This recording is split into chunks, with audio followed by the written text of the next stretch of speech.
Hello दोस्तों, मैं हूं आपके साथ एडवोकेट सरन।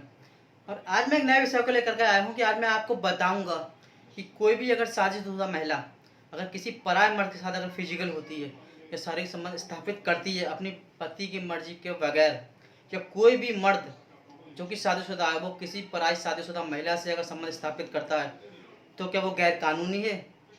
इस विषय में आज मैं आपको बताऊंगा। अगर इससे पहले आप लोगों ने अगर मेरे चैनल को सब्सक्राइब ना किया हो तो कर लीजिए प्लीज़। तो बात करते हैं कि कोई भी अगर महिला शादीशुदा महिला है और वो अगर अपनी मर्जी, जो अपना पति है उसकी मर्जी के खिलाफ जाकर के अगर किसी गैर मर्द से शारीरिक संबंध स्थापित करती है, तो क्या वह कानून की भाषा में लीगल होगा या इलीगल?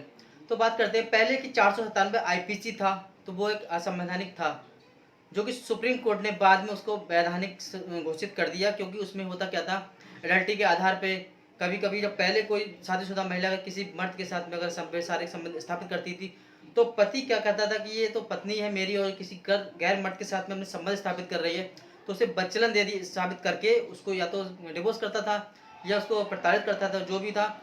इस तरीके से सुप्रीम कोर्ट ने उसको देखा, परखा अपने विचार के अनुसार, और उसको 497 आईपीसी को वैधानिक घोषित कर दिया, वैध घोषित कर दिया। उसमें होता क्या है, उसमें यह है कि अगर कोई भी शादीशुदा महिला अगर गैर मर्द के साथ में अगर संबंध स्थापित करती है अपनी मर्जी के बगैर, शर्त यह है कि वो महिला शादीशुदा और प्लस 18 प्लस होनी चाहिए, तो वो कोई भी कानूनी अपराध नहीं है।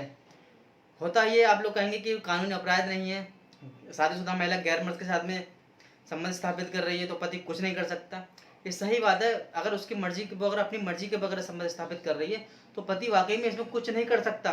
लेकिन पति पे ये अधिकार रह जाता है कि उसको दिखा करके अगर वो कोर्ट में साबित कर देता है ये चीज़ कि उसकी पत्नी उसकी मर्जी के, उसको मालूम है कि वो किसी गैर मर्द के साथ में संबंध स्थापित कर रही है, और ये बात अगर सबूत के साथ में वो अगर कोर्ट में साबित करता है, तो वो इस आधार पे सेक्शन 13 में जाकर के, तलाक में जाकर के एक्स पार्टी डिवोर्स ले सकता है। पहली चीज़, पति को फायदा मिल सकता है इसी चीज़ का। दूसरा ये है कि अगर मान लीजिए कोई वैचारिक मतभेद पैदा होने पर होता क्या है, फैमिली में मुकदमे पड़ जाते हैं।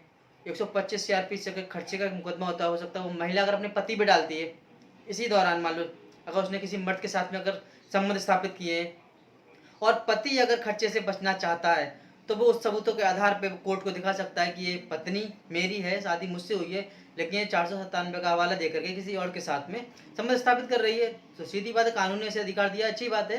लेकिन ऐसा नहीं है कि किसी और के साथ में अगर संबंध स्थापित करे तो मैं उसको खर्चा क्यों दूं? अगर पति इस चीज़ को कोर्ट में साबित कर देता है तो पति 125 में खर्चा देने से भी बच सकता है। ये रेमेडी उस पति को कोर्ट से मिलेगी। बाकायदा उसको सबूत पेश करना होगा कि हाँ वो पराये मर्द के साथ में गई थी या रही थी या रह रही थी, ये चीज़ पति को मिल सकती है। यही आधार उल्टा है, अगर कोई पति किसी शादीशुदा महिला के साथ में, किसी महिला के साथ में अगर कोई पराई महिला है उसके साथ में अगर संबंध स्थापित करता है, तो जो महिला के साथ में वो संबंध स्थापित कर रहा है उसका पति भी उसके खिलाफ कोई भी कानूनी कार्रवाई नहीं कर सकता, क्योंकि वो भी 497 में आता है कि वो वैध है, क्योंकि महिला को जबरदस्ती नहीं लाया है, महिला अपनी मर्जी से आई है, मर्जी से अपने साथ उसके साथ संबंध स्थापित कर रही है, तो वो भी कोई कानून की परिधि में नहीं आता। वो 497 में उसको अधिकार है।